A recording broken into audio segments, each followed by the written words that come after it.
everyone, to Loyola Law School's part 2 of our 3-part speaker series entitled Reimagining Justice, Creating a New Vision of Policing, Prosecution, and Punishment.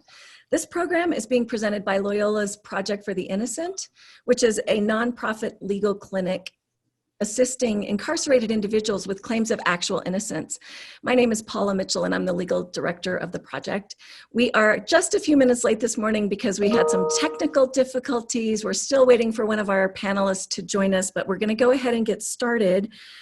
I really appreciate everybody participating today. We have some amazing speakers. We hope you'll join us next Friday for part 3. It also happens to be National Wrongful Conviction Day. We have another set of really great speakers on Friday as well. So without further ado, I'm going to hand it off to Nikki Hurst-Cook, who is one of our project's staff attorneys, and she's going to go over a few logistics about Q&A, and then we will get started. Thank you again for joining us, and I hope you enjoy the program. Thank you, Paula. I'm Nikki Hurst-Cook, and I will be facilitating our Zoom panel today. We will have time at the end for audience questions, so please write in your questions in the Q&A field anytime throughout the panel. Now, please allow me to introduce our moderator, Mehul Anjaria. Mehul Anjaria is the founder of MBA DNA Consulting, a member of the panel of expert witnesses of the Los Angeles County Superior Court, and co-host of the Crime Redefined podcast. In his 24-year forensic science career, he has seen the front lines of all sides of the criminal justice system and now enjoys the challenge of bridging science and law. He assists criminal defense, civil attorneys, and pro per inmates struggling with complicated forensic DNA issues in their cases. Mr. Anjaria began his forensic science career in 1996 with the San Bernardino County Sheriff's Department Scientific Investigations Division and specialized in forensic DNA analysis. He also underwent training at the FBI Academy in Quantico, Virginia, to audit DNA laboratories according to the FBI's quality assurance standards, and also completed training to perform laboratory accreditation inspections. Thank you for being here, Mr. Anjaria. Well, thank you, Nikki, for that intro. I'm looking forward to the panel discussion today, and I'm very honored to be a part of it. You know, wrongful convictions were really brought to light through DNA testing. So the Innocence project to date has exonerated 375 people using DNA testing. 21 of them were on death row. Now that gave us some sense of the prevalence of wrongful convictions, but it's probably just the tip of the iceberg. You know, and how many wrongful conviction cases actually have DNA evidence in them? I'm sure a very small percentage. According to the National Registry of Exonerations, there's been about 2,600 exonerations to date. But again, I'm sure that we're scratching the surface and there's many more. By exposing these wrongful convictions, we're learning better what the root cause is. It could be coerced confession. It could be problems with eyewitness ID. It could be police misconduct. And it could even be faulty forensics. And that includes DNA, the very technology that the Innocence Project was built on. So now I have the honor of introducing our esteemed panel. First up, we have Jarrett Adams. Jarrett was wrongfully convicted of sexual assault at age 17, and he was sentenced to 28 years in a maximum security prison. After serving nearly 10 years, he was exonerated with the assistance of the Wisconsin Innocence Project. And Jarrett used the injustice he endured as inspiration to become an advocate for the underserved and often uncounted. He earned his law degree from Loyola University, Chicago, and he won the National Defender Investigator Association Investigator of the Year Award for his work on the clemency petition of Reynolds Wintersmith, which was ultimately granted by President Obama. Jarrett then joined the Innocence Project's litigation department as the first post-conviction litigation fellow. Jarrett launched his own law office in 2017, and he practices in both federal and state court throughout the country. Now, if you don't know Jarrett's story, I encourage you to go to his website and look at some of the media clips. And in fact, there's an interview he did with Lester Holt that gives a little bit of the behind the scenes about one of the cases he's going to talk about today. So next up, we have Lynn Robitaille Garcia. She's the general counsel of the Texas Forensic Science Commission. She has over 18 years of experience conducting investigations in response to criminal and civil actions. developing legal compliance and training programs, and advising clients in litigation. The Forensic Science Commission was created in 2005. It has 9 commissioners who oversee the investigation of allegations of forensic science negligence or misconduct in accredited laboratories. And this could be arising from evidence used in criminal matters. Ms. Garcia's work has included responding to allegations of professional misconduct by whistleblowers, law enforcement and regulatory agencies, and collaborating with forensic experts. And I remember about 5 or 6 years ago that Lynn's commission was at the very forefront of exposing some of the problems with DNA mixture interpretation. And later on, she's going to present a very interesting case that deals with just that. Now, our next panel member unfortunately had to cancel at the very last minute for good reason. But I'm going to go ahead and give her bio, and we're going to tell her story the best we can because it is very germane to our topic today of faulty forensics. Ana Vasquez is the Director of Outreach and Education for the Innocence Project of Texas. She served nearly 13 years for a crime she did not commit and that actually never even occurred. She and her 3 friends spent 22 years fighting for their innocence, and they're known as the San Antonio Four. All 4 were exonerated in 2016. And this life-changing experience called Ana to educate the public about wrongful convictions and criminal justice reforms. Now, as the Director of Outreach and Education for the Innocence Project of Texas, Ana is dedicated to sharing her experience in the hopes of improving the justice system and, of course, preventing similar occurrences. Now, there's a wonderful documentary about Ana's ordeal called Southwest of Salem that came out in 2016. And I highly recommend that everybody check that out. It goes deep. It shows Ana actually having to surrender herself to do her jail term. It shows the impact of the family.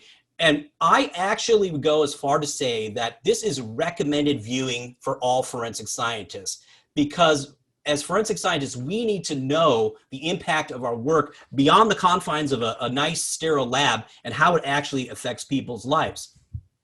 So our next panel member, Dr. Katherine Roberts. Dr. Roberts is the Director of the California State University at Los Angeles, the Graduate Program in Criminalistics, and she's currently serving as the Executive Director of the California Forensic Science Institute. She is the Principal Investigator for a National Science Foundation grant that established a center to enhance research, training, and education in multiple forensic science divisions. Her publications focus on topics related to trace evidence analysis, sexual assault evidence, and mitochondrial DNA analysis. Dr. Roberts has a PhD in forensic science and master's degrees in criminal justice and forensic science. Now, Kathy was my thesis mentor, many years ago. And of course, Cal State LA has a very unique partnership right now with the Loyola Project for the Innocent, working on an NIJ grant for post-conviction DNA testing that's been very successful. So with that, let's get into the heart of the matter.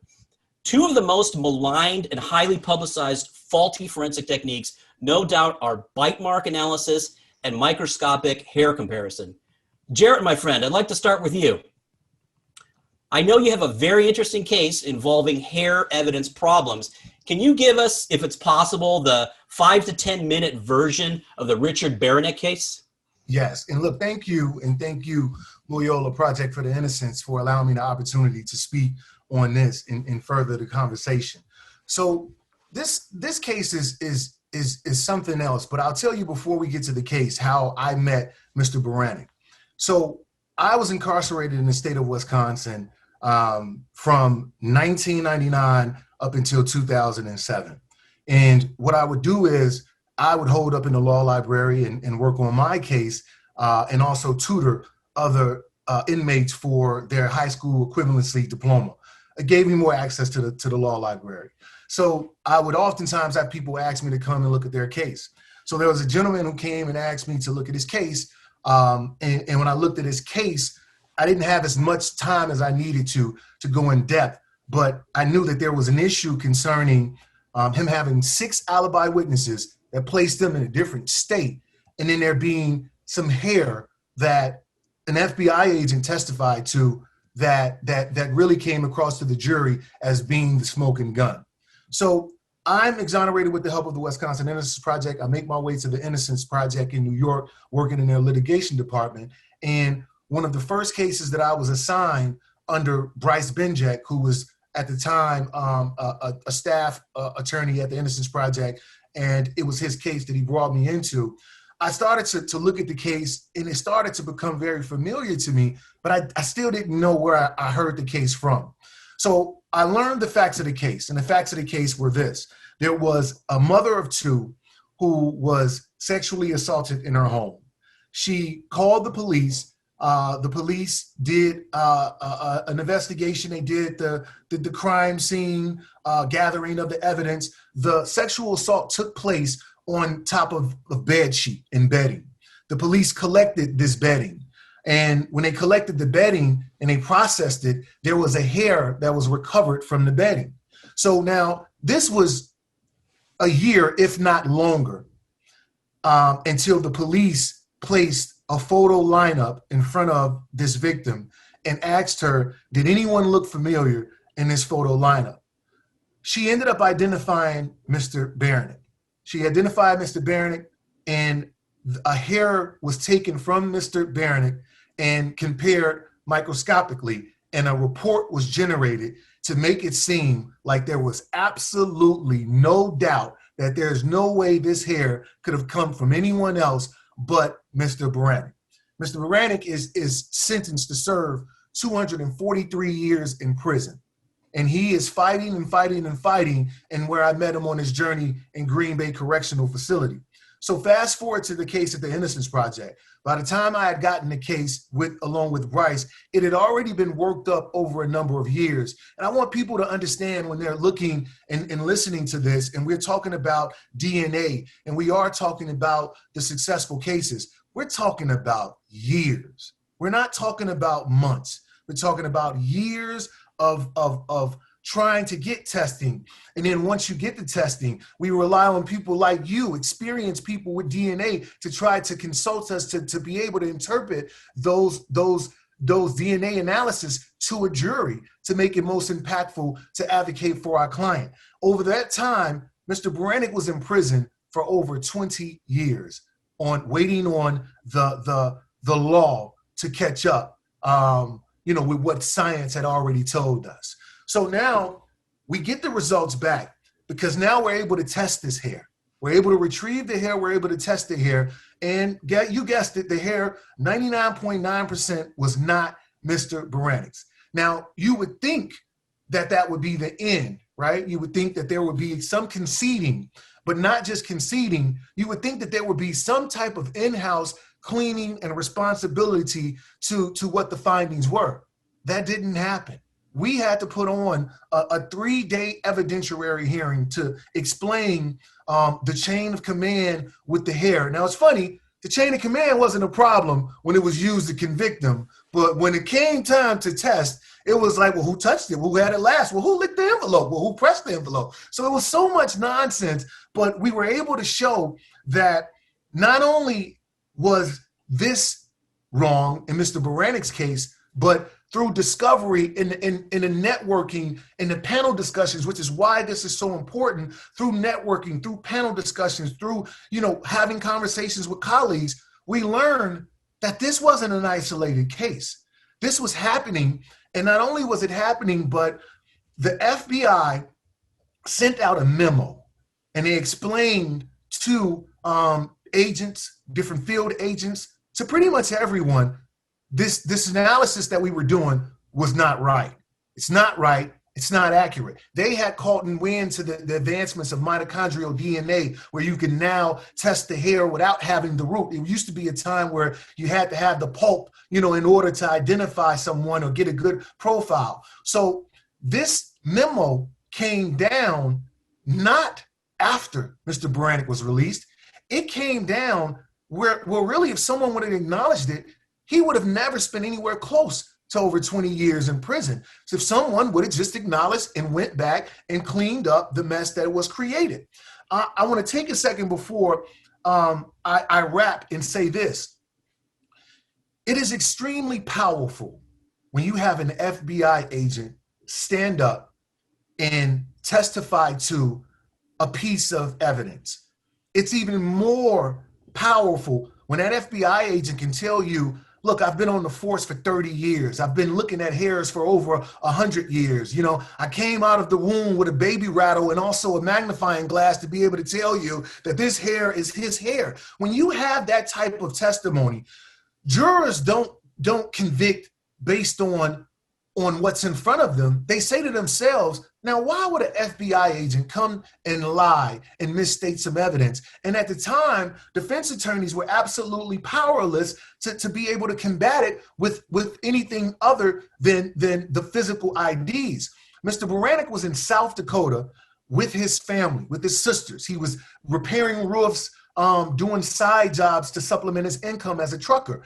Each and every one of those witnesses testified that he was with him. And normally the case is, if you're a family member, let me rule you out. He had more than just family members. There were also contractors that he had to place him in a different state. But still in all, there was no believing of it. There was no vetting of the process. And it took away years that although the case procedurally was sent back to his beginning stages, reversed, and the charges were ultimately dismissed, the impact that it had on Mr. Baranek's life was not reversed and dismissed. So Jarrett, that was awesome. And I got a couple of follow-up questions. It's my understanding that in trial, not only did they testify that basically there was a match, but didn't they try to put statistics on it as well? They did, and that's what I'm saying. It's a part of the dangers, you know, and pretty much what we're talking about to make sure it's in the best lay terms as possible. When someone says microscopic testing, can you remember in science class when you had access to that microscope, right? So you essentially what you have is someone putting the hair from a crime scene next to the hair that is taken from the suspect. And they are now testifying, hey, this is the exact hair. And as soon as you start to put numbers behind it, that makes it even more of a belief or something that a juror should rely on when they're doing the fact-finding process. Absolutely. One more quick follow-up. When you finally got the court order authorizing the mitochondrial DNA testing, was there still a hassle at that point to actually get it tested, or were you home free at that point? I mean, listen, and the more experienced, you know, attorneys who have more years than I do, like Paula can attest to this. There is no home free until someone is walking out of that door. And then you have to hope and pray that you're still able to be able to make sure that the charges or get the charges dismissed. So there was a fight all the way through. And, you know, look, this is the most concerning thing for me. It's one thing for a prosecutor to do its due diligence and to fight a conviction on what they say is behalf of a victim. I get that, right? But what I don't get is this. If the problem has been acknowledged, then why is there not the process of going back to make sure that we got it right? You have to understand that these aren't homework assignments where someone can get doctor grade. These are lives. And in a lot of these cases, when we get it wrong, that means the right person is still out to perpetrate another act. Yeah, well said, Jarrett. And so, you know, sometimes it's not the work in the crime lab that's a problem, it's outside experts. Mm-hmm. And Lynn, if you don't mind, if you could kind of fill in for Anna a little bit here and talk about the problems in her case with the faulty forensic medical evidence. Sure. So Anna and friends of hers were convicted of sexually assaulting a minor, a young girl, who was being watched by her aunt. And in the case, it was a very surreal set of allegations, and it's part of the reason why that documentary is so powerful. During that particular time period, there was a trend to go after people for these satanic rituals that supposedly were going on, and there was sort of this hysteria around that. And if you add to it the notion that a child was allegedly sexually assaulted, this case was extremely high profile. And what happened was, from what I understand, this is not actually a case that our commission looked at, but the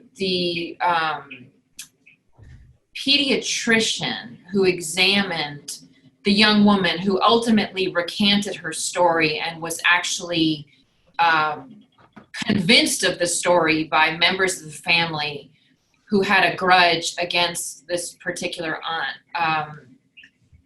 The pediatrician had said that certain injuries observed on the hymen or observed in the vaginal area of the young girl would only be seen if there had been an assault.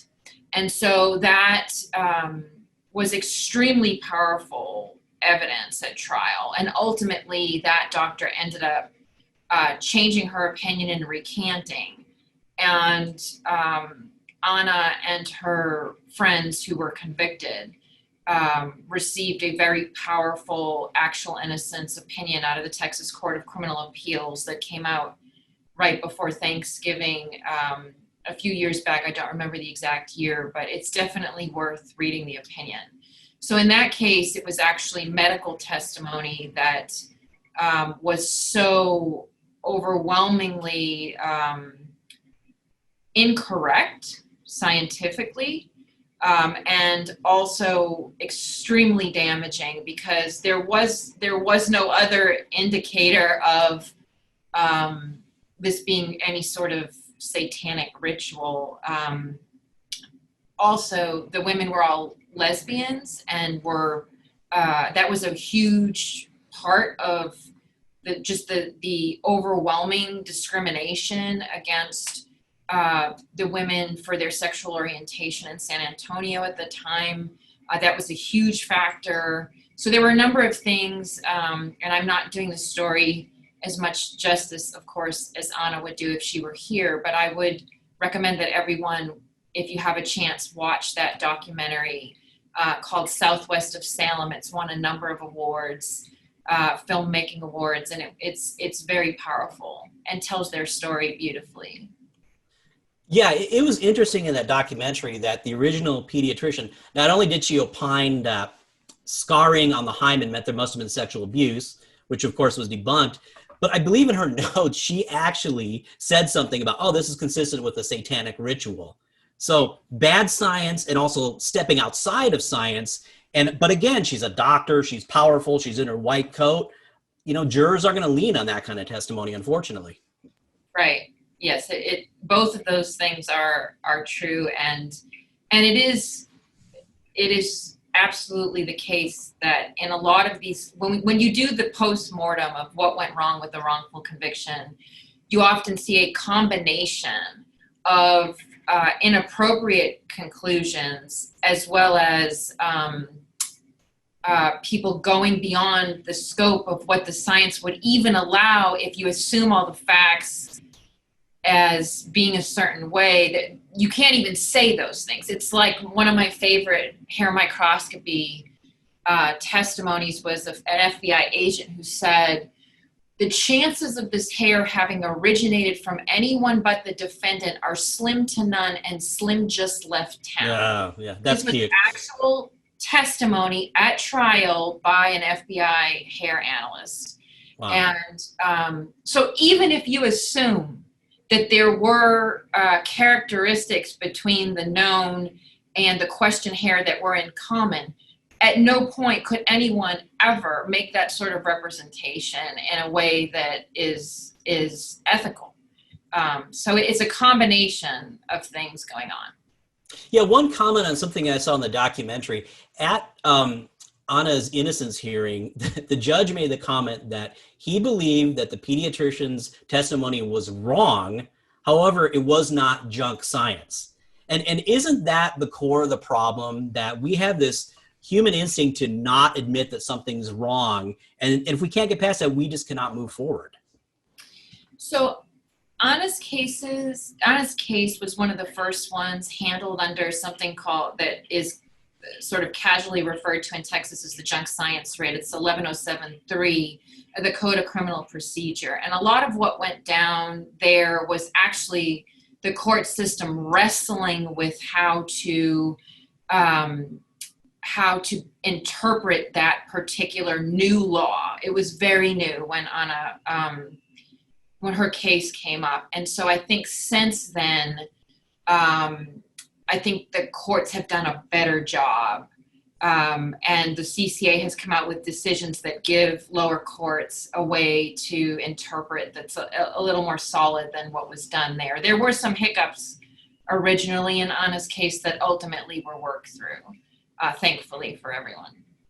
So another thing Anna was going to talk about is that she's actually on the board of the Houston Forensic Science Center. And I want to throw this out to the entire panel. There's been a move in the last, probably since 2009 at least, that shouldn't forensic science be independent? Why is it in the hands of law enforcement? And maybe Katherine, Lynn, you can help me on this, but in addition to the Houston lab that is independent, I know there's one in DC as well. Can either of you speak to how that's going and why that's different than the traditional model?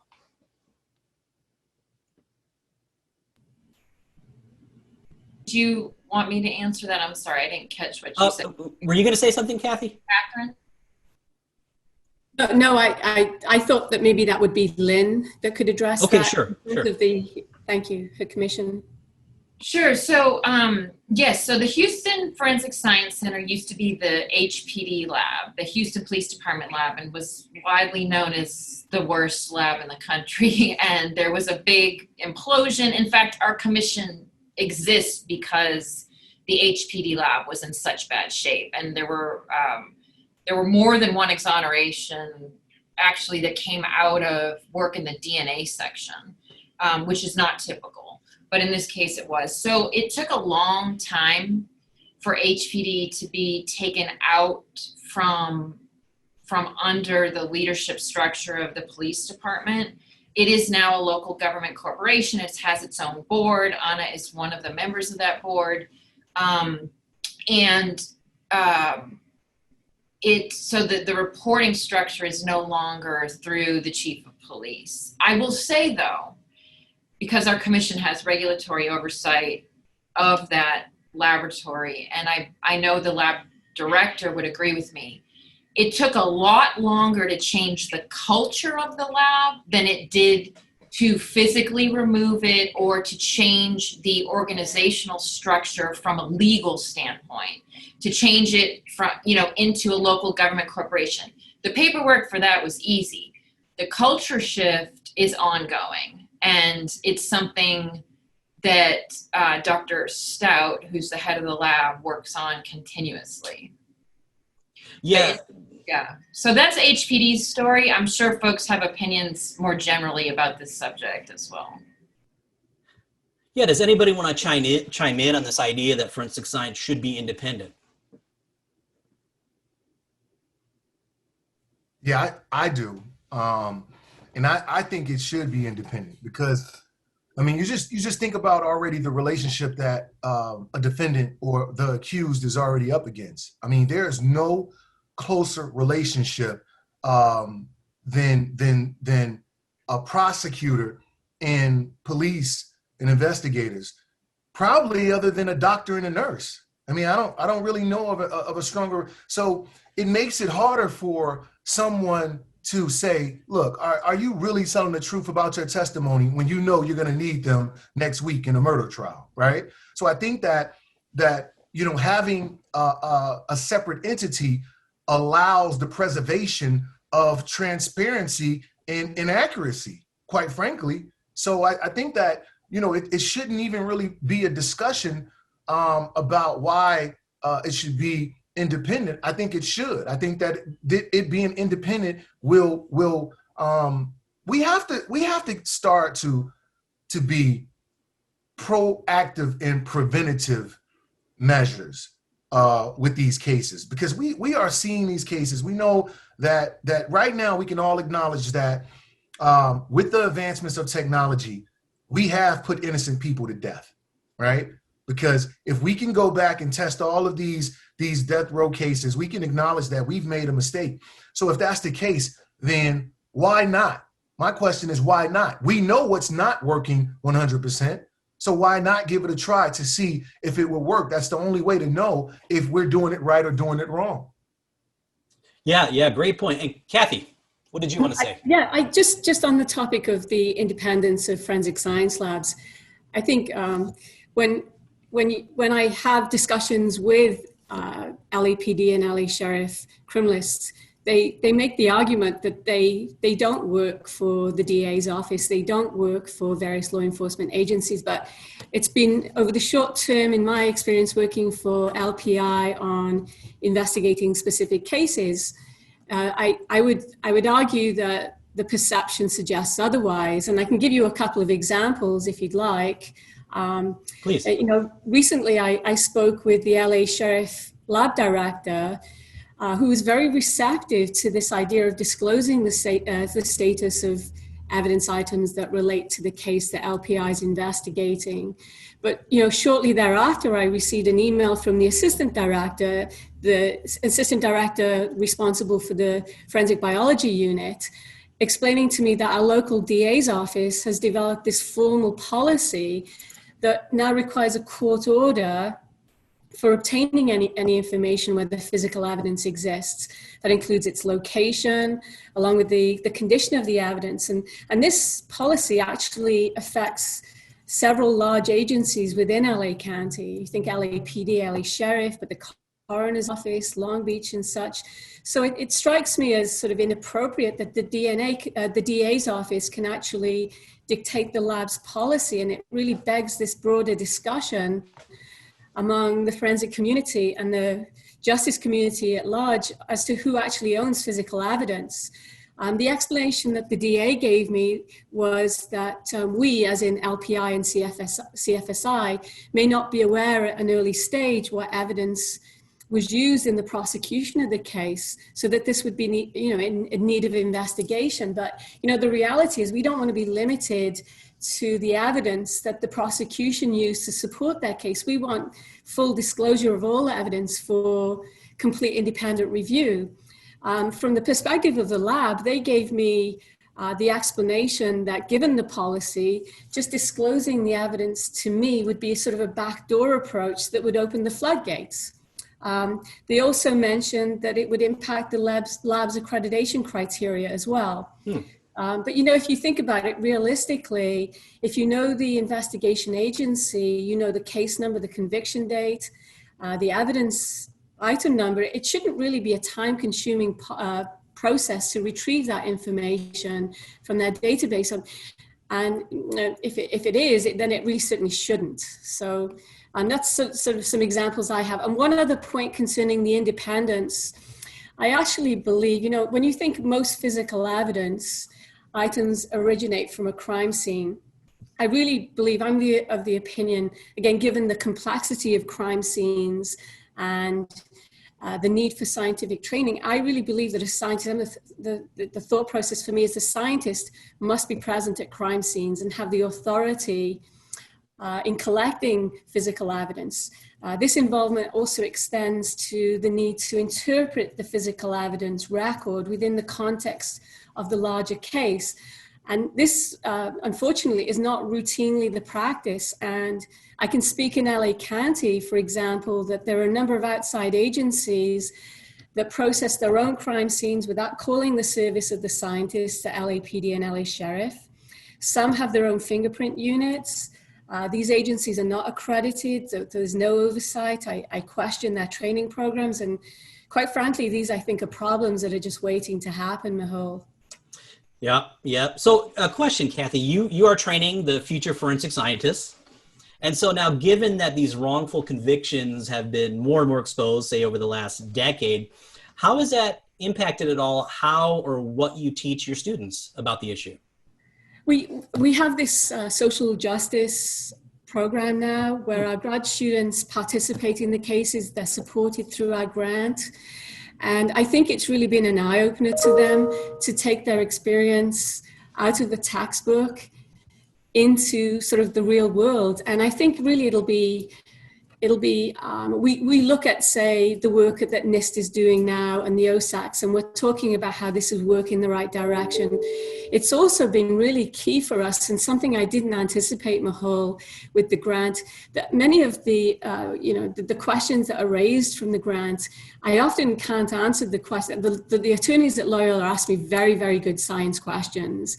And I don't always have the answers to them, but what it's meant is we can develop research programs and research projects that center around the questions. And that's really been a huge benefit for our students, being able to go back retrospectively and develop research projects around the questions that really should have been done initially. If a number of the clients had the resources and the attorneys that, and the expertise that Loyola offer, I think that would have really addressed the problem. It's just unfortunate that I really feel that in reading a lot of the LPI cases, and our students give me this feedback too, there's a responsibility on the part of the judge and the attorneys to really start scrutinizing the testimony that criminalists are providing in court, not just their procedures, but the way they're applying the particular procedures in the particular case,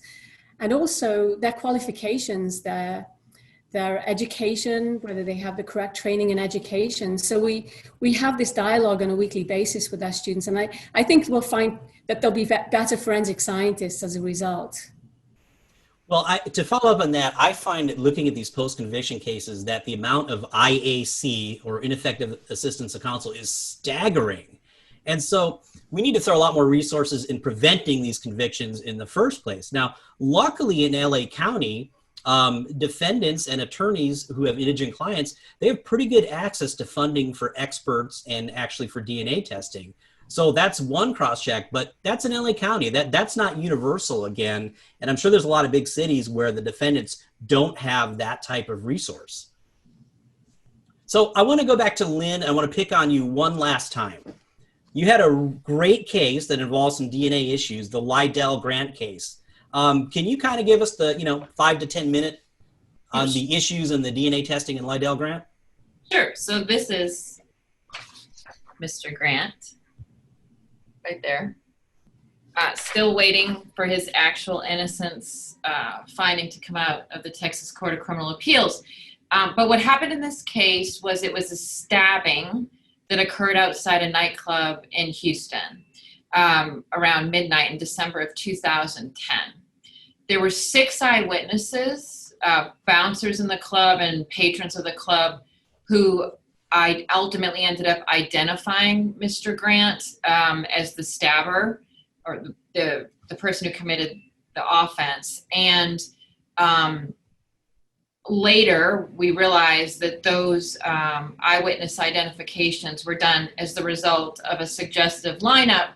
And right after Mr. Grant's case happened was actually when Texas passed a bunch of reforms around how eyewitness identification should be done in a way that is less suggestive and more robust. But Mr. Grant did not benefit from that because his case happened before. One of the interesting things that happened at trial that we got involved in was the testimony. It was, they had taken from the victim fingernail scrapings. There was a struggle before the stabbing happened. And the DNA analyst testified at trial that no conclusions can be made regarding Lydell, Mr. Grant, as a possible contributor. The prosecutor follows up and says, so you could not exclude him from being a potential contributor to that DNA. Correct, was the analyst's response. Well, the truth is that when we looked at it, ultimately, Mr. Grant should have been excluded. He should have been excluded at the time of trial. But what happened was the laboratory's SOP said that if no conclusions can be made regarding an affirmative association, that they would not look at the association for a possible exclusion either. So ultimately, so basically the lab was not using all of the information in the profile to give the trier of fact the best information for decision making. Ultimately, the Innocence Project of Texas picked up Mr. Grant's case, and they sent the data off to Cybergenetics, which, using a True Allele software in partnership with the Sheriff's Office in South Carolina, the DNA section lead in South Carolina looked at the evidentiary data, found it suitable to be uploaded to CODIS, uploaded it to CODIS. Lo and behold, they get a hit against an alternative suspect who had a long list of violent offenses. He had moved to Atlanta, Georgia, right after the time of the stabbing. The Houston Police Department worked with the Georgia Bureau of Investigation and Atlanta PD. They tracked him, and ultimately he ended up confessing to the offense and is now being prosecuted back in Houston. So Mr. Grant is still waiting for an ultimate finding of innocence from the Court of Criminal Appeals. Texas has a very generous compensation statute. I think it's still the most generous in the country. So that finding is important, not only for Mr. Grant being able to tell the world that he is innocent and a court agrees with him, but also because right now for him it's difficult. Simple things are difficult, getting a license, being able to drive, all those sorts of things, because he is still technically a convicted offender who's out under bond conditions. So Mr. Grant awaits his ultimate decision. But what's interesting about this case was that it was actually, the eyewitness ID piece was very significant, but the laboratory's own inability to appropriately assess the evidentiary data and provide the best information possible to the trier of fact at the time was also a contributing factor. And when we showed it to our experts, it took them all of 3 minutes to say, this is obviously an exclusion and you should have been excluded at the time. But what we're realizing is that there are a lot of labs around the country that if they come upon a profile and they don't believe that they should continue with an interpretation for purposes of making an affirmative association, they also will not exclude. And so our commission is trying to figure out whether those limitations have resulted in any other inconclusive findings that truly should have been exclusions. So that's the story of Mr. Grant. And in Mr. Grant's trial, was there an opposing DNA expert that reviewed everything and testified? No. Wow. Yeah, incredible. Because this is the problem, is that the branding of DNA is so effective that even an inconclusive can be spun to mean something. And I have a case right now in post-conviction, actually very similar. And I haven't seen the data, but they say, well, it's inconclusive. But I read the trial testimony of the DNA analyst, and basically it's a nod and a wink. He's saying, I can't prove he's there, but pretty much he's there, but for a technicality. And if you don't have an opposing expert to look at that and just nip it in the bud, that's a huge issue.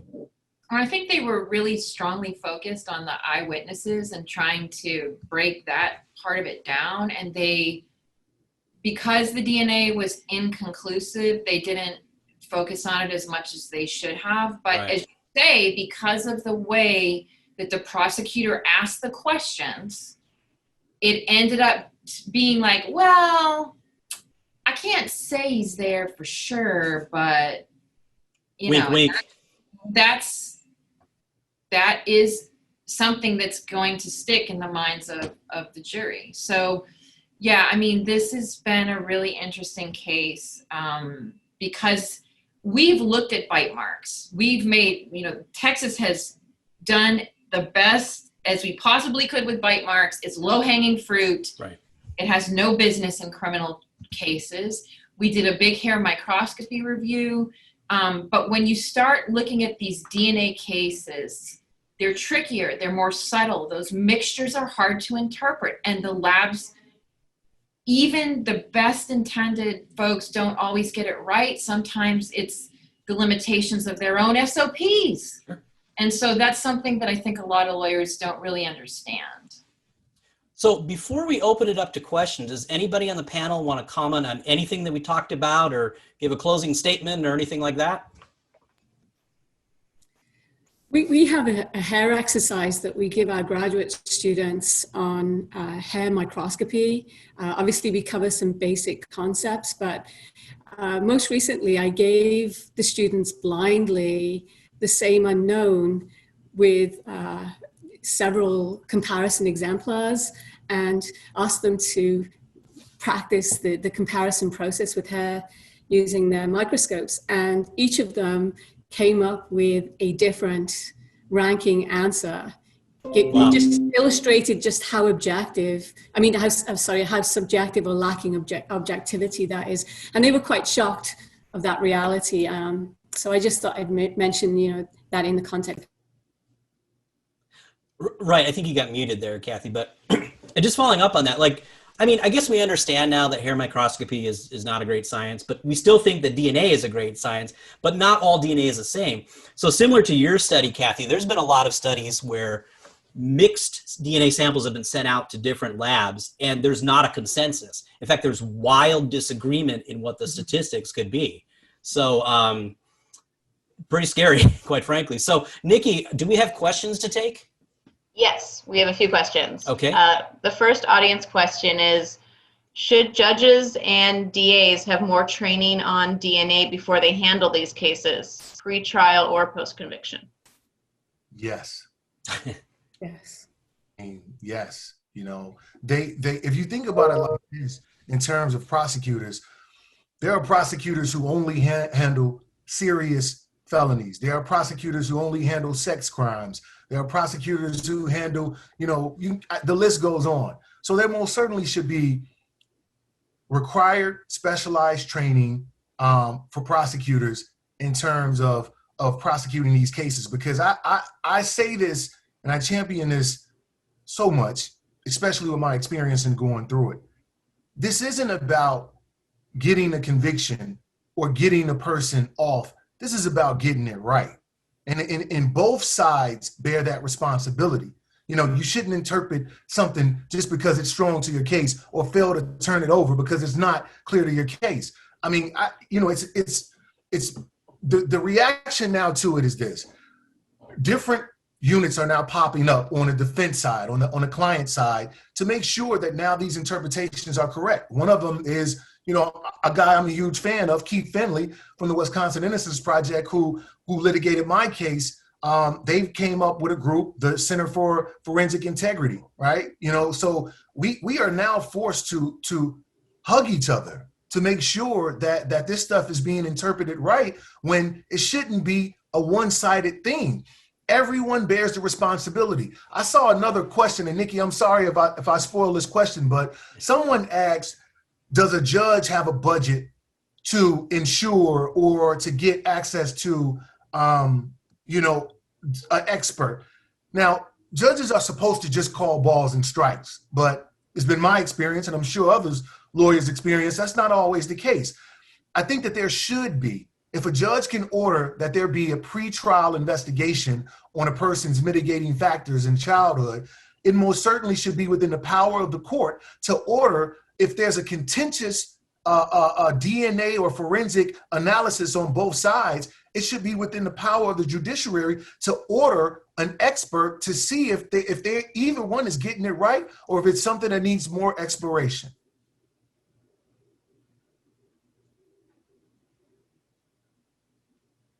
Thank you. One more question. Is it your opinion that lab analysts who work in crime labs are genuinely, consciously or unconsciously predisposed to want to help law enforcement, quote, get their guy? If so, how can that bias be addressed?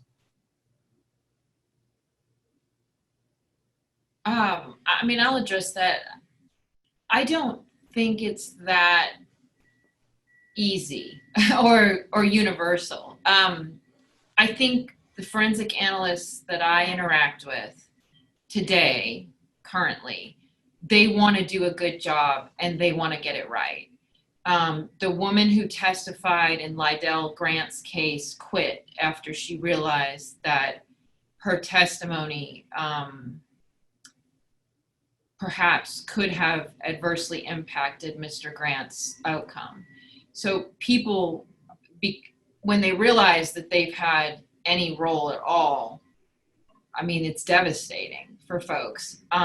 So I don't think anybody, with the exception of a couple sociopaths, but that's any human endeavor, like Right. most analysts want to get the right answer. And by that, I mean, if the answer is not guilty, then it's not guilty. What we've seen is and I'm just speaking frankly, the smaller the lab and the more closely associated the lab is to one main client, so a small PD lab, for example, because it's the same people over and over again, they want to do a good job. And some part of doing a good job sometimes can be sort of this drive to help support the state's theory of the case, whether it's conscious or not. And I think oftentimes, you know, we have this email that we use. It's a classic example where the Austin PD lab DNA section leader is asking another lab that has a different technology about, can you run this testing? And in doing that, the way she frames the case facts, so biasing as to be something that ETL Drawer couldn't have invented himself because it's so biasing.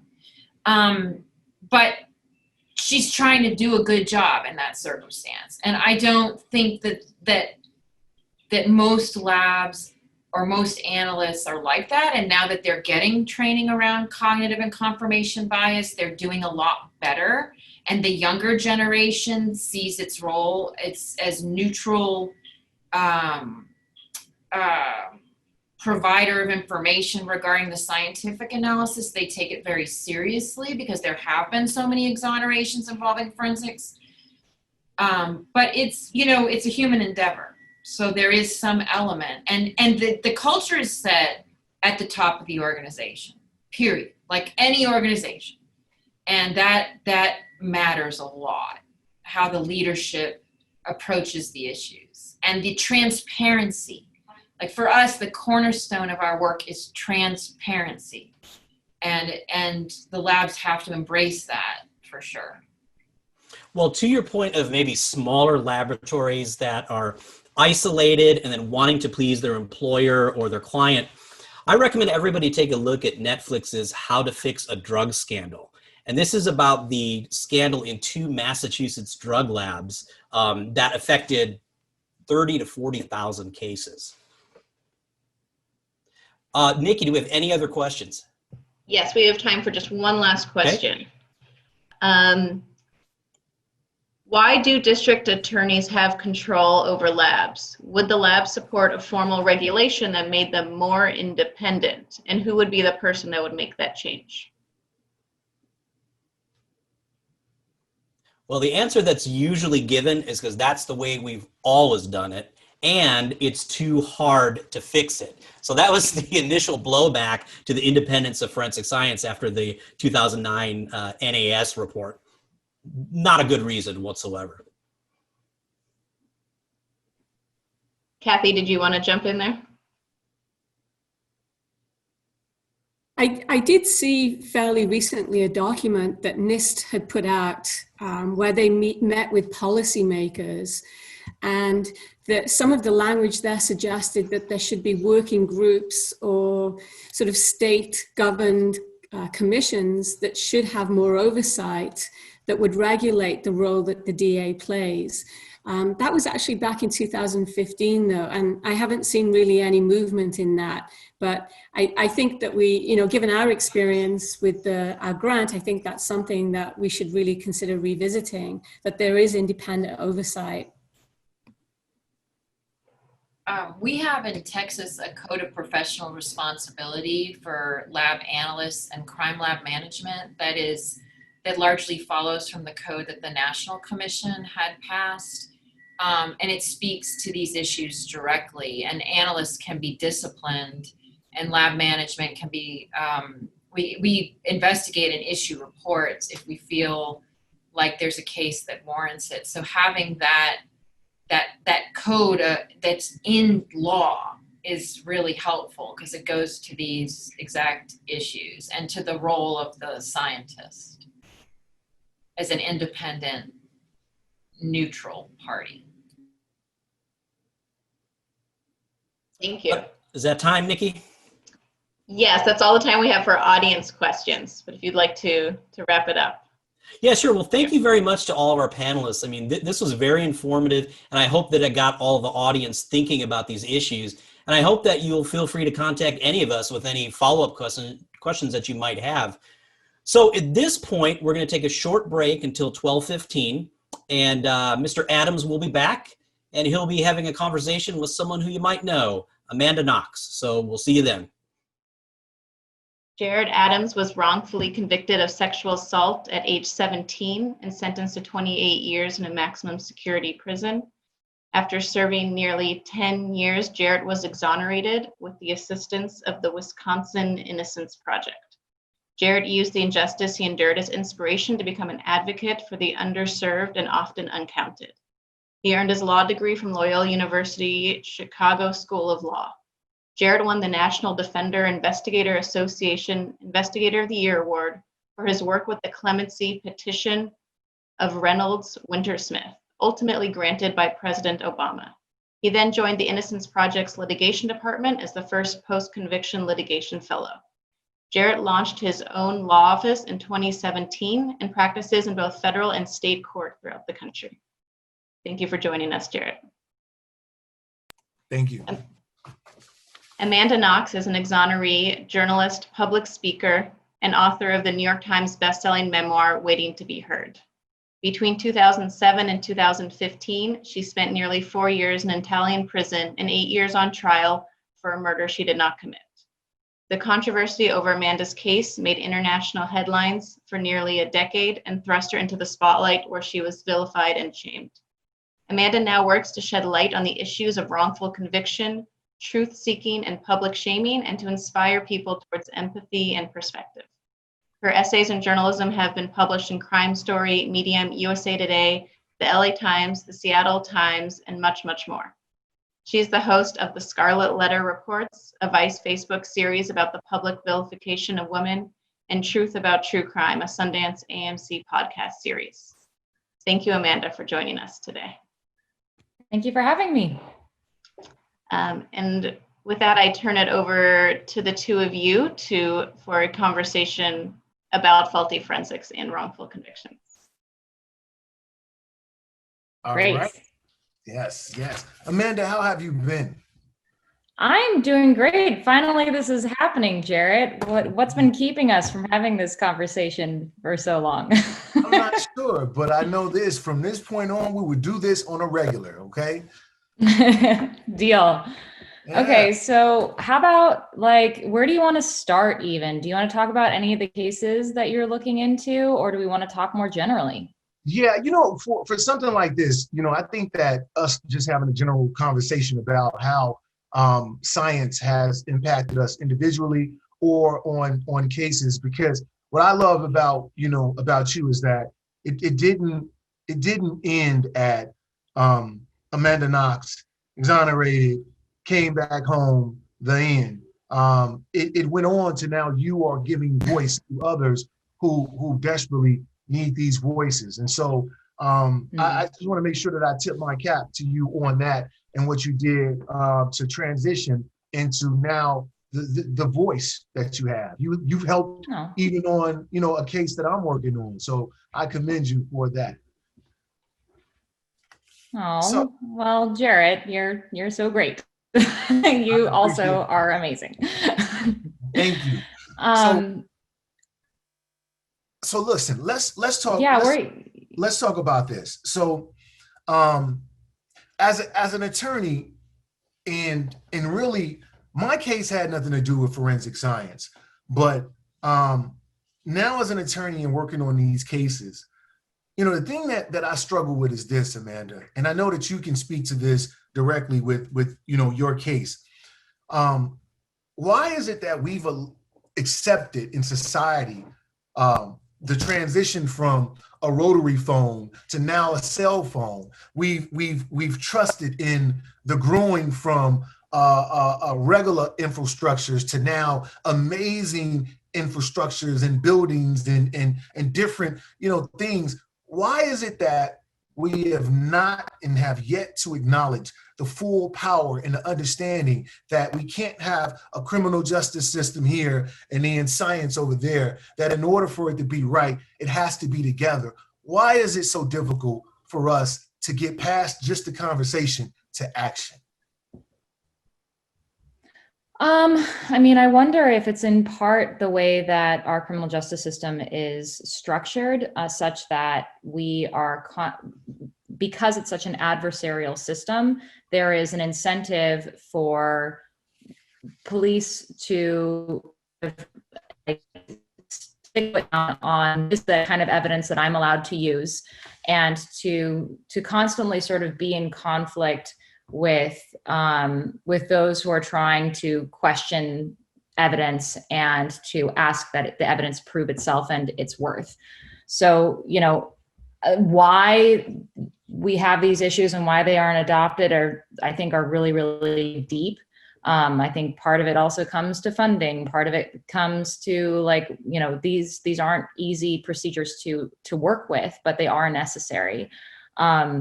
In terms of how I've seen forensic science be used and misused in cases, I can speak to what happened in my own case if we want to talk about that a little bit.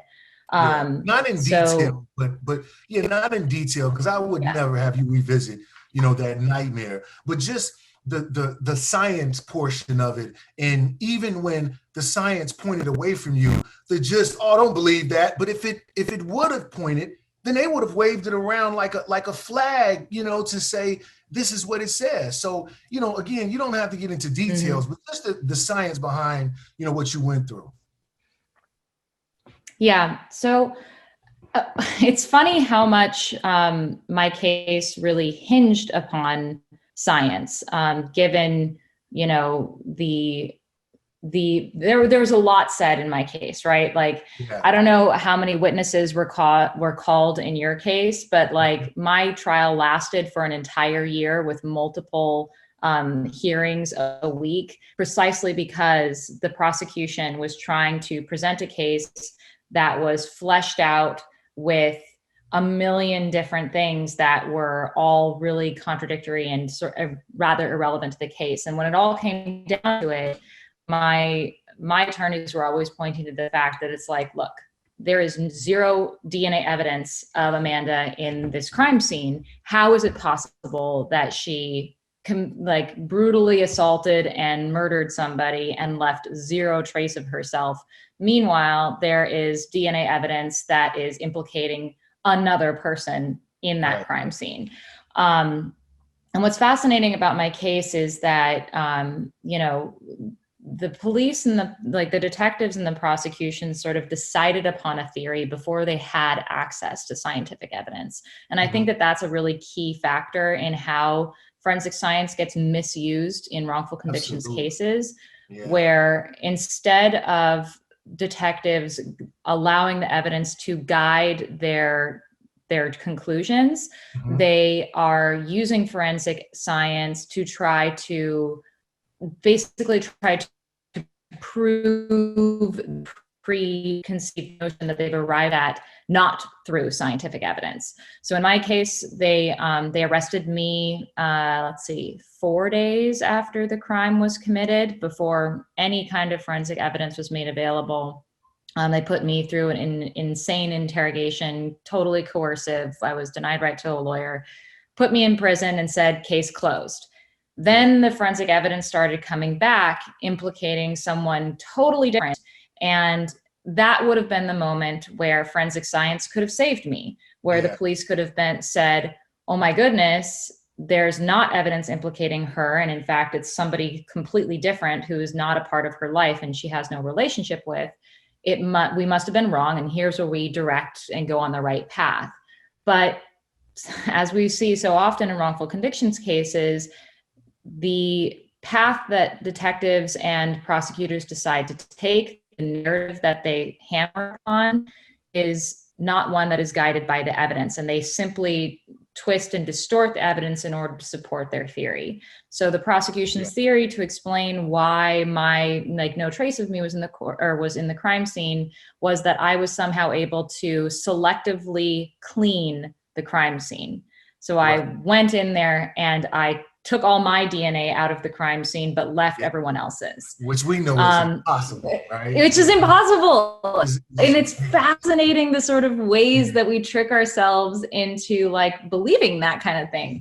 And so anyway, that's how it went wrong in my case. Right. And you know, in moving away from your case and talking in general, but again, thank you for that, because you don't look, Amanda, you don't have to go into any detail or anything like that.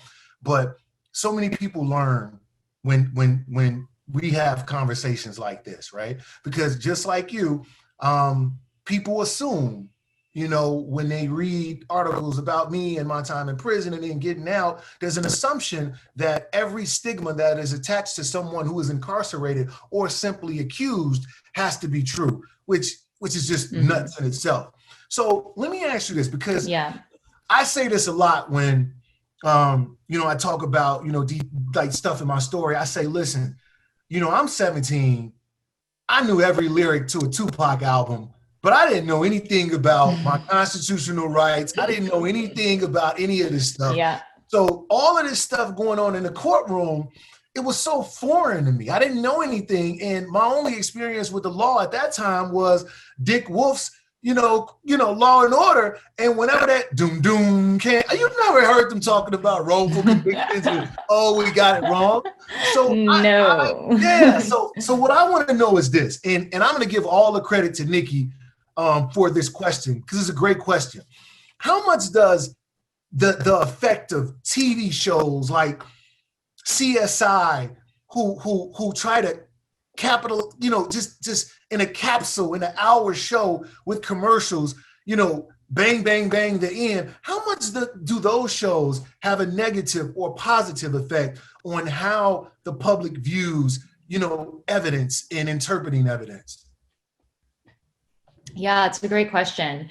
So, you know, this is a commonly referred to thing, the CSI effect, where people have an understanding that, you know, you stick the DNA fingerprint into the computer processor and it magically spits out, you know, the person who left that fingerprint, say, or like DNA. And that whole CSI process, as it is shown on TV, doesn't take into account the human factor. There's been a ton of research, especially by a really great researcher named E.T.L. Dror, who has found that forensic scientists who are charged with the responsibility of identifying DNA traces and fingerprints and footprints and blood splatter, all of that, they can be tremendously impacted, like their conclusions are tremendously impacted by certain biases. And a lot of times that bias comes from a too close relationship with the very police who are gathering that evidence and constructing a case. So a police officer might tell a forensic scientist, like, hey, I need you to determine if this fingerprint belongs to this person or this person, person A or person B. By the way, person A confessed. And that will change the forensic scientist's scientific opinion, objective opinion about whether or not the fingerprint matches person A or person B. So I think that the CSI effect doesn't take into consideration how human beings principally are influenced in their even objective scientific reasoning. And that there's just not a too cozy relationship between forensic scientists and police officers that creates an incentive structure for forensic scientists to give the police what they want. So they are incentivized to say, yes, definitively it is this person, when actually it would probably be inconclusive if they were really being objective. That's what I've seen, at least. What about you in your cases? Absolutely. And you know, the funny thing about that is this. the newspaper article is never as big when they got it wrong as it is when they're accusing, right? You ever notice that? Mm-hmm. So when speaking oh man. yeah, so it's like it's front page when they walk and you doing the perp walk with the handcuffs, right? But as soon as there's something going on with the testimony and the DNA, all of a sudden it's that little blurb that's hidden somewhere. So with that, yeah. Now you're a journalist, and you're a damn good journalist, as a matter of fact. So with that, thank you. How much of a responsibility do you think journalists, media owe to making sure that the proper narrative is growing legs? Because I've seen this, and I can repeat the question if I load it too much, but it's been my experience that jurors will never listen to a judge when it says, now, when we break court, don't you go looking up any articles or don't you read this and read that. So it's always going to have some sort of impact. How much do you think it's a responsibility now of journalists, of the media, to go and to correct this? Because with the Richard Baranek case and the faulty hair DNA case, the Lydell Grant case that was spoken about earlier, we should see this as much as we saw and as big as we saw on arrests being made. So how much do you think of a responsibility is owed by journalists and the media? So that's actually a really great question. And it's the other side of the CSI effect, where CSI sorts of, criminal justice, true crime, fictionalized versions on TV set up this expectation by all of us to expect there to be a really entertaining story around every true crime case. Right. And that is really problematic because a lot of times the truth is not very interesting compared to other kinds of stories that can be presented about monsters and villains and good and bad. And I think that is something that is relevant to both of our cases. But in all the cases that we're looking at, where we have journalists who themselves are working within a system, a journalism system that is incentivized to provide entertainment more than it is to inform. And unfortunately, that is also just the incentive structure of our economic system as it regards, journalism. What that means is that hot takes are always going to be more consumable and reproducible in real time in order to sell ads. And the sort of takes that require there being a more technical expertise, or sorry, I think my phone is ringing right now and I'm gonna turn that off. Sorry. So anyway, yeah, the whole way that the media is incentivized to tell these stories is on its head, because a lot of times these require really, really technical understandings, not only of law, but of science. And those things are not reproducible and shareable in as easy or entertaining as a way as the hot take and the villainized narrative. Yeah, no, you're absolutely right. Yeah. I am working on a case in Chicago right now. And it's an interesting case, and a little background on the case is this. So my client was sentenced to serve 55 years in prison for an allegation that he murdered his mom. And this was a 1980s case.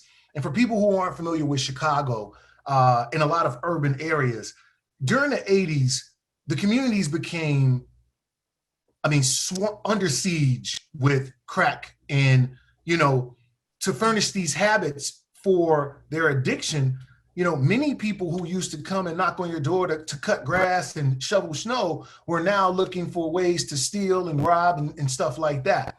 So my client was honorably discharged from the service, and he came back home and he fell into a cycle of abusing drugs.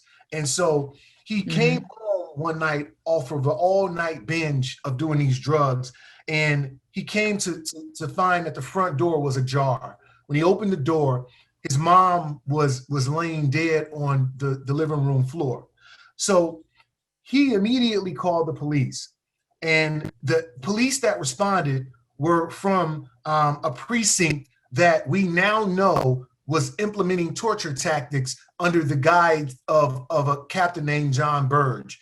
And people can look this up. Yeah. So, you know, the officers who came to the scene, they asked my client, you know, where are you at?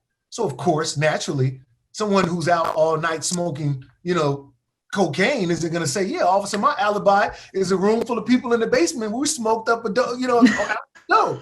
So he told them, I believe he told them exactly that he was at a park or something like that. He wasn't, you know, very clear on where he was, but we now know where exactly he was because we've been able to go back and substantiate his alibis. So he gets to the police station where he is basically, he's beaten into forcing himself into signing his confession.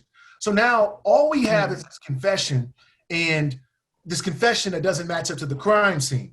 So now there's been DNA testing in the case, and there was a critical piece of DNA that has become the subject now of the litigation that I am, you know, pursuing now. Now, because it's still ongoing, I can't get all into all the intricacies of the case, but I'll just say this. So, Amanda, listen, I filed a motion with the court to get access to the evidence. I get access to the evidence, and all of the evidence is not there. So instead of the prosecution's office actively searching with me, they made me go kicking and screaming in the courtroom to basically find out where the rest of this evidence is.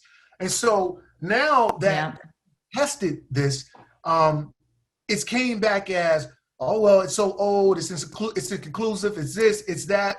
And so my thing is this, you know, in terms of these cases, in terms of making sure that we get it right, I think that we have to set up an independent body to screen this. There is reason, I believe, in a lot of these cases for people to protect in terms of liability, right?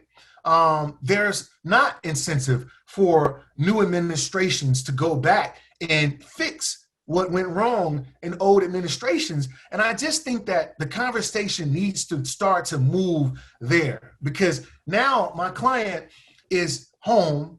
He served 30-something years. He's on parole. He can't draw from any of his benefits.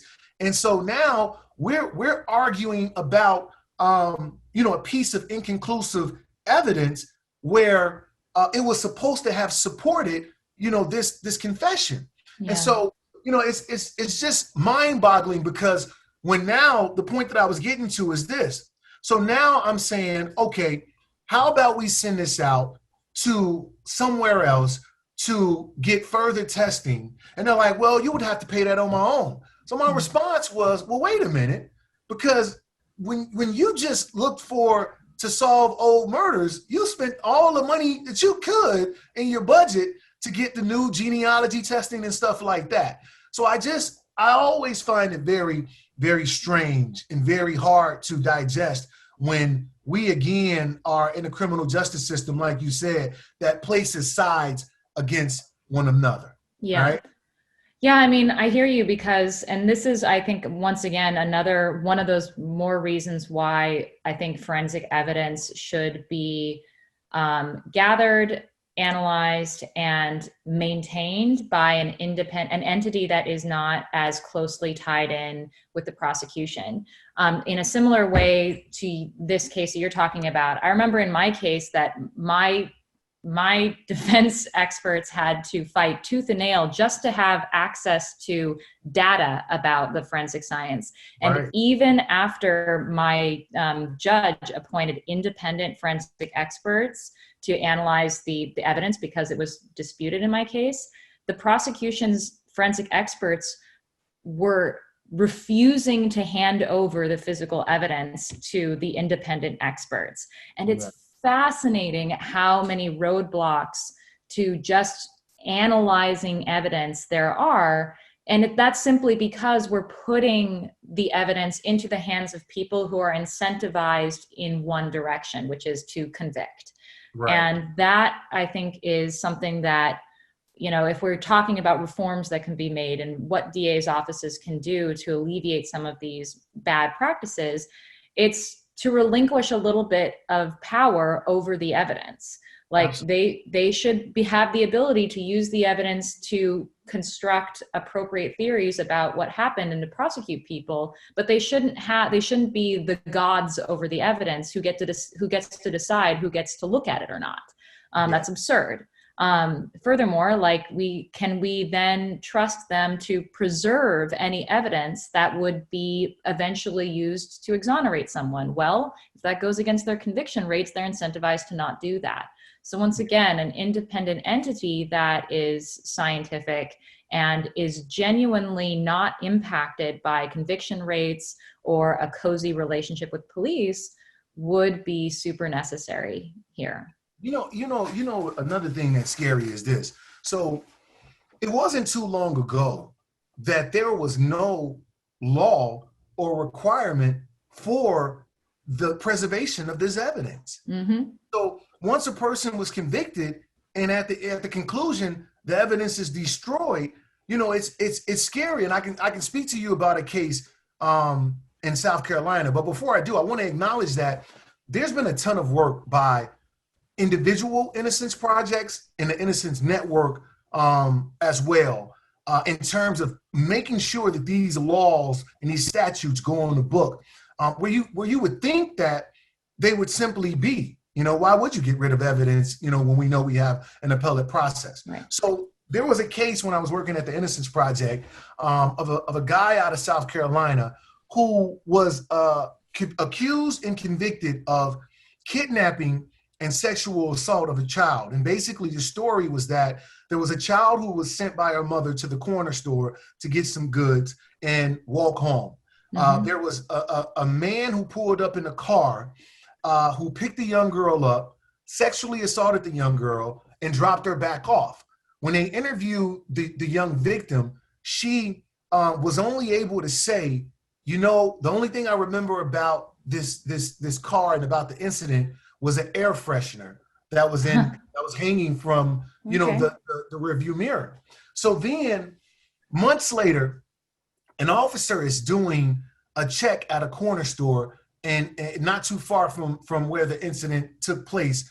And when he does the license check, he notices that there's an air freshener in this car, and this air freshener was like the one that was described. Now, the car didn't match the exact details that the young victim had given, and there was no real description at all that she was able to give. So now, when I had gotten the case, while at the Innocence Project, I did the evidence, request, because before you file these motions to test evidence, you need to be able to show the court that the evidence is there.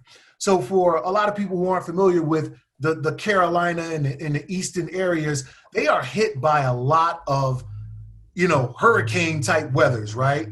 So there was a destruction of a lab, and when the lab was destroyed, all of the evidence was taken from one place to another, and it wasn't, the chain of custody was not done properly.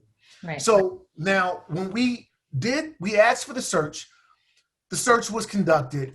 Of course, it came back with absolutely nothing, right? And so I say that to ask this: is there a system that we can set up now going forward where when evidence is gathered and collected, there's some type of archive that it's kept in, to preserve the rights of people who simply, let's just be honest, some people just don't have the resources to be able to litigate their claims of innocence. Right. So is there a way for us to set up a system based on the knowledge that you have from your case and based on what you're doing now as a journalist? Is there a way for us to set up an archive system so that we're preserving people's rights to prove their innocence? That's a very interesting question. And especially to your point that you could be in a hurricane zone and that would be the thing that would cost you your freedom potentially. That's just insane to think about, that like, just because I have no hurricanes up here in Washington state, somehow I might have the opportunity to prove my innocence, but someone down, you know, in Louisiana where there's going to be some flooding is not. That sort of arbitrariness of justice is really troublesome.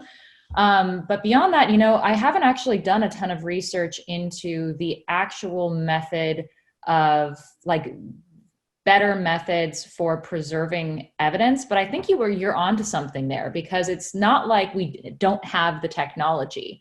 It's not like Amazon doesn't have the ability to store a million different products and to very, very systematically categorize and preserve them.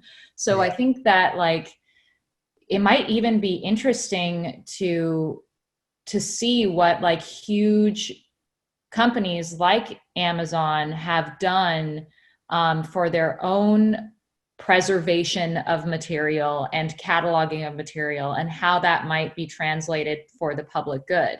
I think another problem that we're seeing though is that a lot of things just vary state by state, jurisdiction by jurisdiction, scientist to scientist. There's not really a overarching method for the best practices of preserving evidence, because there's no law enforcing that.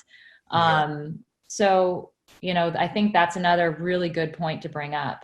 Yeah, I'm going to tell you too, listen, you know, coming from someone who's worked to get himself out and get exonerated, and going to the Innocence Project, you know, it was such a humbling experience to really be able to see how difficult it is on the side of the table of lawyers trying to get someone out. It's extremely difficult. It's extremely humbling. And, you know, I thought that it was a given that DNA was uploaded to CODIS. I learned that it wasn't a given. Right. And I learned that a lot of things don't get uploaded. And for people who don't know what CODIS is a federal data bank basically of DNA profiles of people who have either committed crimes or DNA profiles from crime scenes where no one has been apprehended. Now, you would think that the idea of setting up this data bank would be so that we can get to the bottom of a lot of stuff. And I thought that it was just a given. I thought, no, you have to actually write them, ask them, and hope that it meets all the requirements to get uploaded to CODIS. And I scratched my head at a number of different things that I learned throughout the process and the time that I spent, you know, there at the project. And so I guess I'll say this. Someone asked a question. They said, do you believe that our suggestions, you know, our analysis of this is given more weight or less weight because we are exonerees? So I'll let you answer that first, and then I'll take the follow-up on it.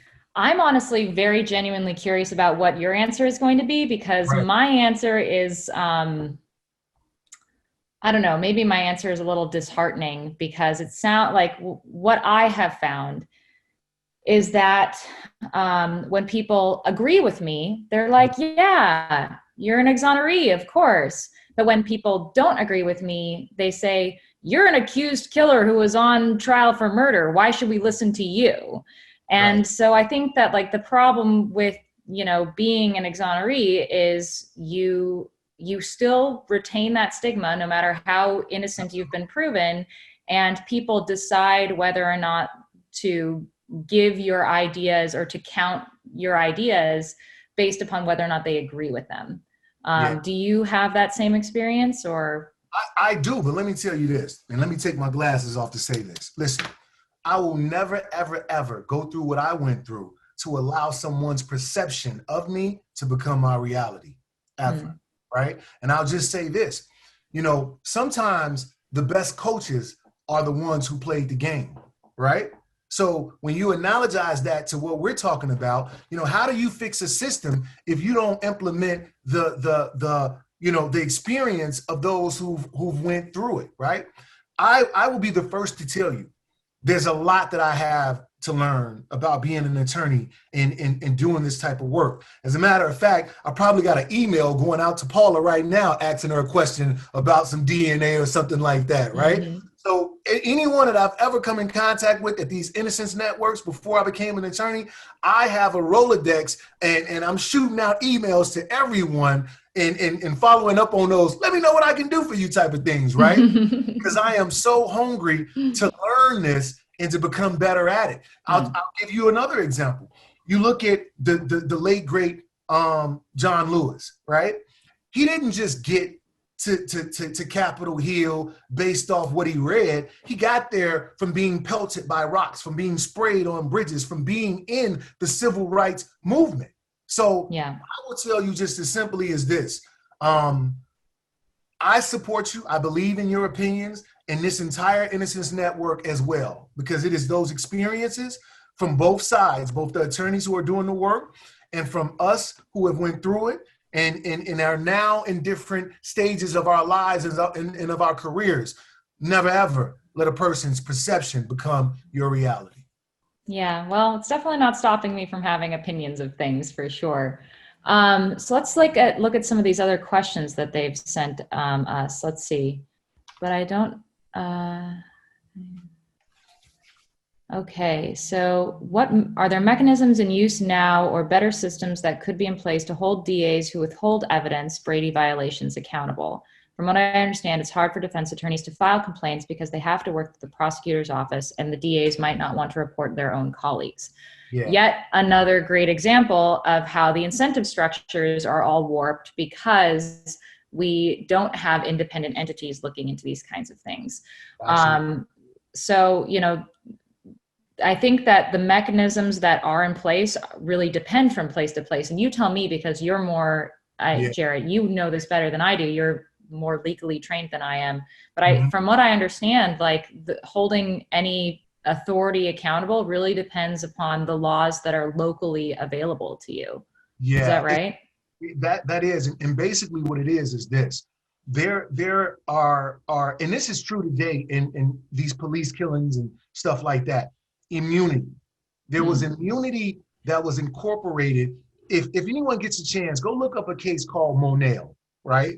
And it talks about immunity, and it talks about what has to happen in order for you to hold someone accountable. Because there have been few, I mean, I could probably count it on a finger and a half, the number of prosecutors who've been held liable for doing things that are criminal, quite frankly, because if a defense attorney did it, then we would be disbarred. But immunities protect, and quite frankly, immunities give, not all, because this isn't a show, the Innocence Network, Innocence Project isn't about bashing prosecutors, because there are some great prosecutors. So but immunity gives bad actors on the prosecution side a handful of darts, and they can just throw to see what sticks. That's what immunity does. And so it has to be that in a case of a Brady violation, it has to be more than what's deemed as a mistake, right? So you have to show so much, you know, that a person went out of their way to go from a prosecutor's role and duties to an investigator's role and duties to do something egregious to cause the conviction. And when I tell you I'm doing these cases now on the civil end, and there's not a moment that I don't become just downright disgusted at the allowance of immunity in certain aspects to continue on. I think that a lot of times when things happen, there's not the breaking down of the background of how it was allowed to happen. And immunity is the way that a lot of these things, if we removed, probably not all, but in some cases, some people would argue that all immunities should be removed. But if we removed certain immunities, I guarantee you, some of these rules of evidence and some of the tactics and some of the things that we know are hallmark to wrongful convictions will start to clear themselves up. I'll close by saying this to that question. Why is it that if I sue someone in a civil manner, I can get everything, including the name of your cat. But if I'm on trial for my life, I gotta pray and hope you give me all of the discovery by the time we get to trial. True. Someone asked, oh yeah, go ahead. Yeah, there are more questions from the audience that people wrote in. I can just read out. Oh yeah, that's great. Says, you mentioned about the cozy relationship between prosecutors and police. From your experience, were there issues with them working closely, and what were those? Was that for me, or because I can tell you for certain? Listen, my case was about a false accusation of a rape, and it was a narrative that was created that me, my co-defendants, snuck up a flight of stairs, raped someone, and fled the building. The lead investigator in the case interviewed a young man that same night who told her that is not what happened. They were invited up. Her roommate walked in. There was an argument that started, which started this false narrative of a rape. We never got the written statement of this witness, which led in a lot of ways to the charges being dismissed in one of my co-defendants' cases, and ultimately led to my exoneration and the release of my other co-defendant, who's still working to get his case fully exonerated. So there most certainly was an issue in my case, and not only was it an issue, but no one was held accountable for it. Because do you think that if it was a statement of someone confirming the accusation, that it wouldn't have made it into the discovery? Nah, it's very rare that happens, right? So that is something that it's not necessary if we're trying to preserve justice in our criminal justice system. It's not necessary to have this working relationship to the point of a person is afraid to hold someone accountable or say that they're wrong simply because they might need them as a witness on another case. And in my own case, I think the thing that I would so cozy relationships between the prosecutor's office and the forensic scientists who are working on the case. In my own case, and again, this is in Italy, but I think that this is a pretty universal thing that goes on, is there is a forensic team that works for the prosecution.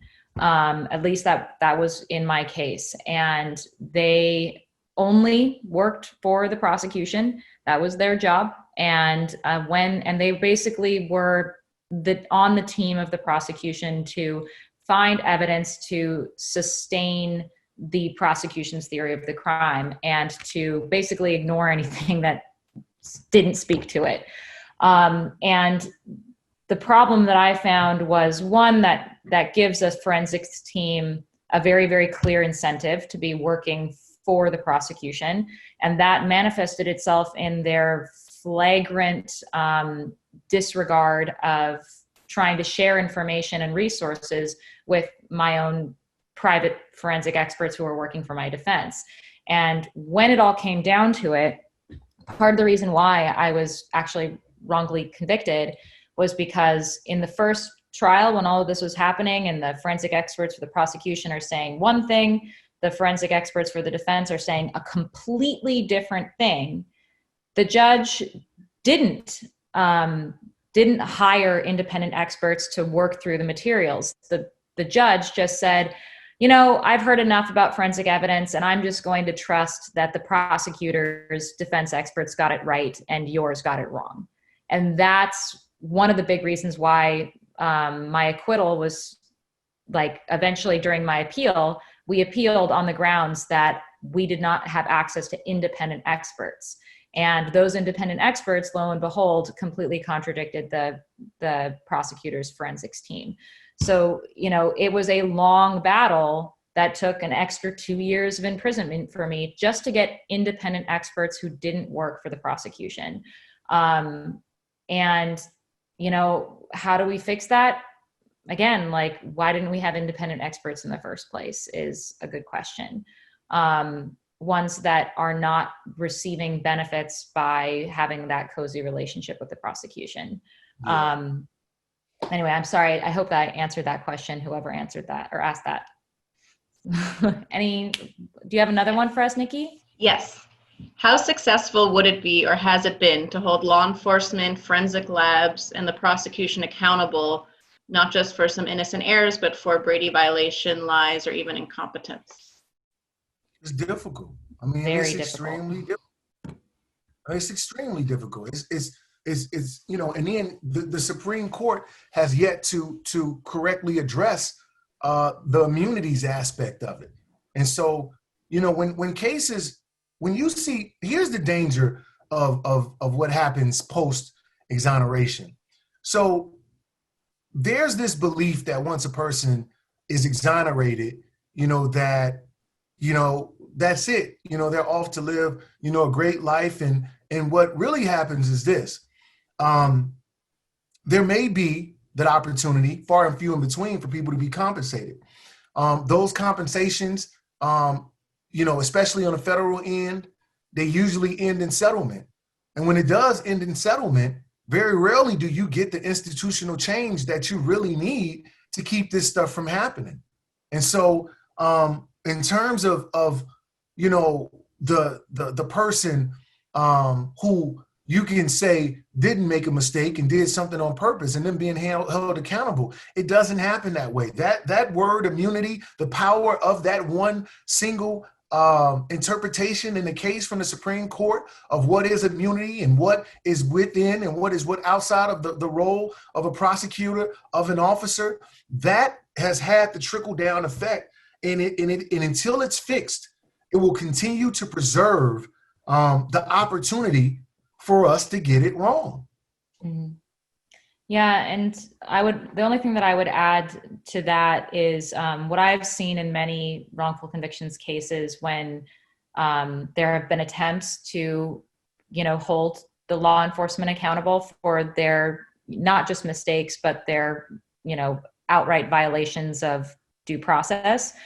I have found there to be so many, beyond immunity, so many legal excuses for law enforcement to sort of wiggle their way out of taking responsibility and being held responsible. An example in my case is that when my co-defendant sued for wrongful imprisonment, wrongful, you know, persecution, basically, they said it wasn't wrongful because you had a weird attitude in the days following the discovery of the murder. So of course the police suspected you. And it's not their fault for making a mistake because you had the wrong attitude. And so they just denied him any kind of recognition of being a totally persecuted and losing 4 years of his life to imprisonment because of his like attitude. And that was a legal excuse for the law enforcement to say it's not our fault that we picked the wrong person. Yeah. That kind of attitude of not taking responsibility for making bad decisions that are not being guided by evidence is something that I think persists. And if we changed it so that it wasn't so easy for prosecutors or police to wriggle their way out of taking responsibility for their choices and the impact that they have on a person's life, I think that we could go a long way to incentivizing them to be more careful with the evidence and less flippant about just throwing, like Jarrett said, darts at the wall and seeing what sticks. Thank you. A follow-up question. How big of a role do you believe implicit sexism or racism play in prosecutorial misconduct? Watch the documentary The 13th, okay? That's a good answer for you right there. And most certainly, it plays a huge role. I mean, look, there's a large percentage, and I think the last thing I read said somewhere around 90% of prosecutors are white, you know, and you know, of those 90% are male, you know, so. You know, I just want you to think about this in terms of you don't have to be racist to have implicit, you know, biases, right? I can use a case, you know, I can use the case of the Stanford swimmer, right? Where the judge went on record to say that he didn't look like he would be able to last in prison. So what makes me look like I would be able to last 28 years in prison, right? Mm-hmm. So those are some of the biases that people, have. Those biases, they come out in the work, and some of them are an accident. Some of them are just what people believe, and so that's just the way that they act, right? In terms of these cases, how far will a prosecutor go to make sure that they got it right if they have a Caucasian accuser and an African American accused, right? So I think that when we talk about diversity and when we talk about equality, we're not talking about it simply because it just looks better on paper or on the screen. I mean, we're talking about it because it has the effect over the criminal justice system in its totality.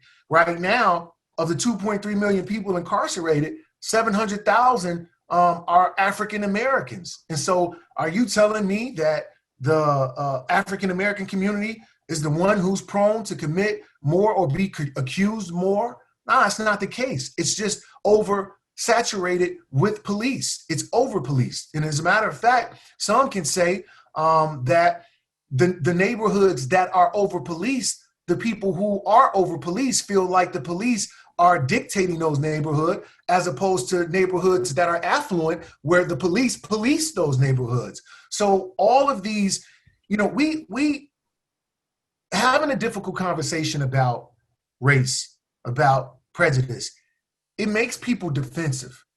But we have to stop glossing over this and stop trying to place a Band-Aid on a wound in our society that needs sutures, disinfected, and hell, probably even a new leg, right?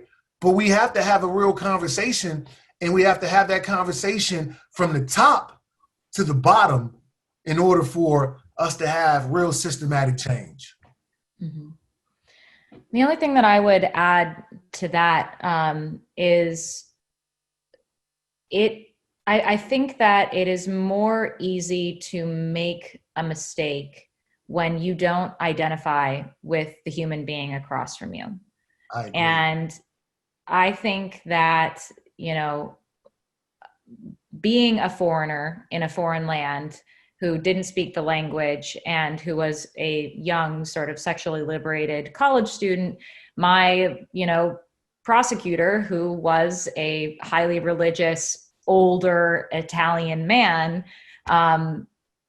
just couldn't really get me in the way that someone else who might have had similar experiences to me might.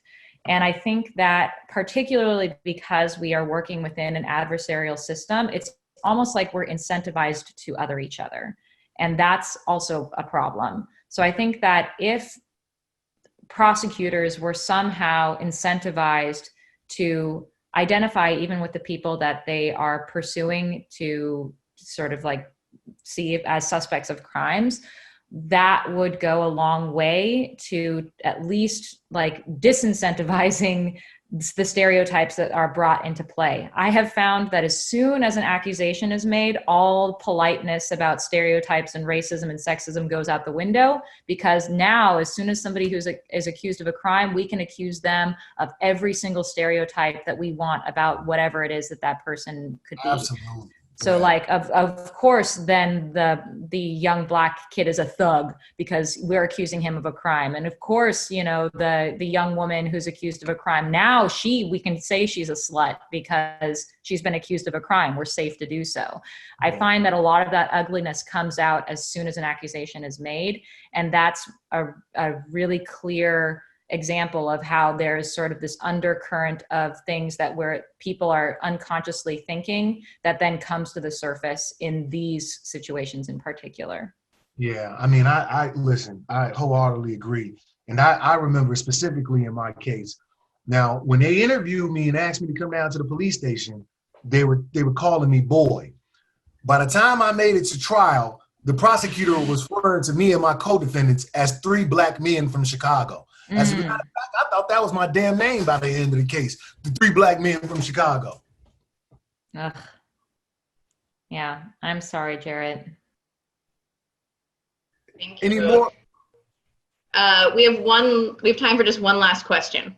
Okay.